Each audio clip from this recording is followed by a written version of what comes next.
Good morning po rin mga kababayan, ma'am, sir. This is Jam, the Filipino channel lang inyong pong lingkod. So today is January 6, 2026 at tayo ngayon ay pupunta dyan sa Maigsaman Street, West Triangle, Diliman, Quezon City po yan.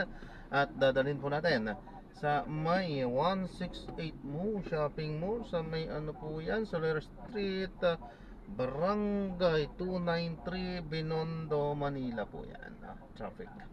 Okay po, so magbabalik po tayo mamaya konti po pag nakuha na po natin sila.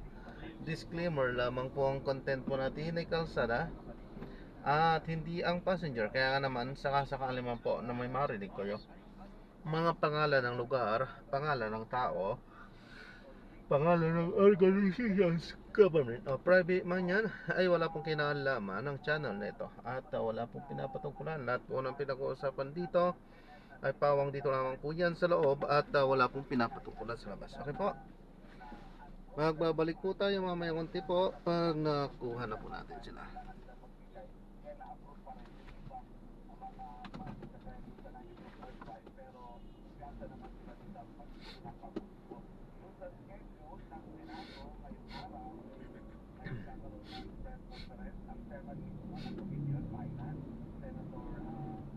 Ayan, at manood tayo ng mga nagbabagang balita at mga talakayan habang tayo papunta doon sa ating pick-up area. At ano yung magiging resolution nila if ever, or kung meron man sila iba pa reconsider or gagawin dito sa inaprobahang budget, or kontento na ba talaga sa bilang chairman ng Senate Committee on Finance dito.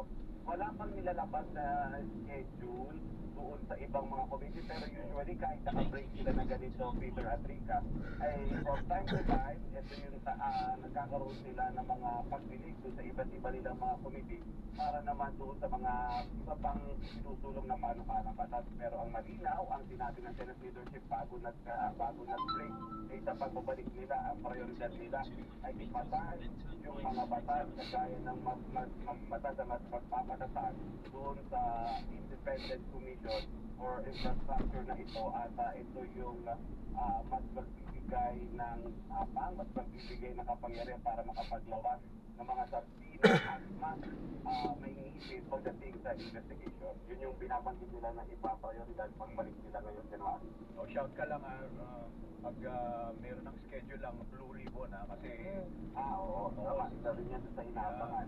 singhap-singhap na yung singhap-singhap na yung ICI araw. Maraming salamat, Robert Mano, live! Thank you. Sunod, economic officials tiwalang makatutulong ang ipinasang 2026 budget sa patuloy na paglago ng ekonomiya ng bansa. Narito ang balitang kumpirmado sigurado mula sa Malacanang at Radyo Patrol Christian Yosores. Christian. Redundancy. Katiwala ang economic team ng Administrasyong Marcos Jr. na susuportahan ang ipinasang 2026 national budget. Ang target ng pamahalaan na mapalago pa ang ekonomiya ng bansa ngayong taon hanggang sa pagtatapos ng administrasyon.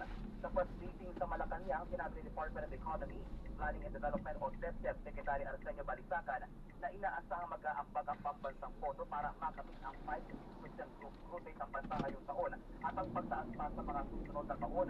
Ilan sana ay kitang dahilan ni Balisacan ay ang inaasahang rebound o pagbabalik ng kumpiyansa ng mga consumer ngayong taon dahil sa inaasahang pagbagal pa ng interest rate ngayong domestic tourism.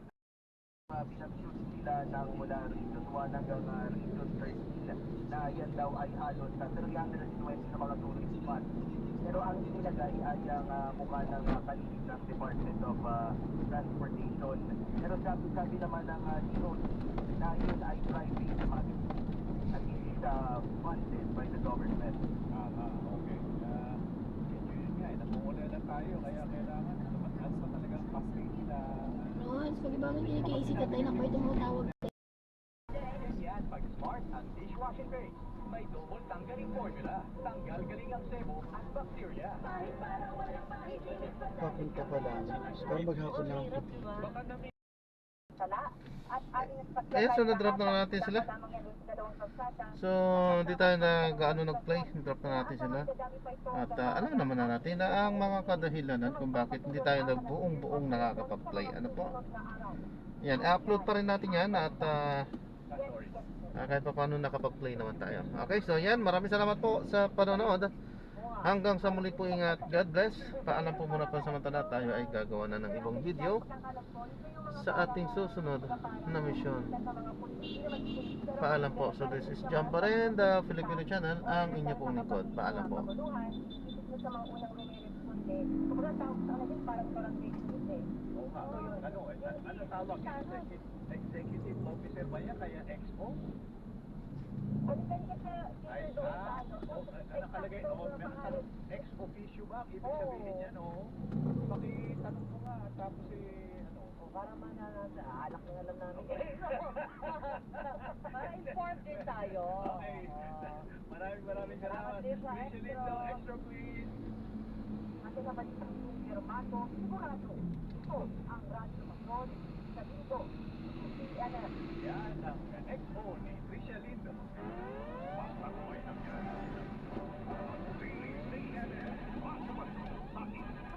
Si Recto, kurang kasi. Recto pala to. Ang oras. Alas 10:55, mahabol natin ito dahil di malaman yung Oo. bukod sa napakalamig ng panahon, meron pang sustained na ulan paminsan kaya kagabi, meron Na-enjoy ko naman yung malamig. Ang pag-asa weather forecaster na makakausap natin tungkol dito sa shear line update. John Good morning. Manalo. Sir John, good morning. Good morning po, Sir Peter and Ma'am Rita. At update po sa ating weather ngayon. Ang salukuyan na wala tayong minomonitor na low pressure area o bagyo sa loob ng Philippine Area of Responsibility. Pero may nag-exist Ay, ayan. Nakalimutan natin. Ayan, paalam po. God bless po. Borneo at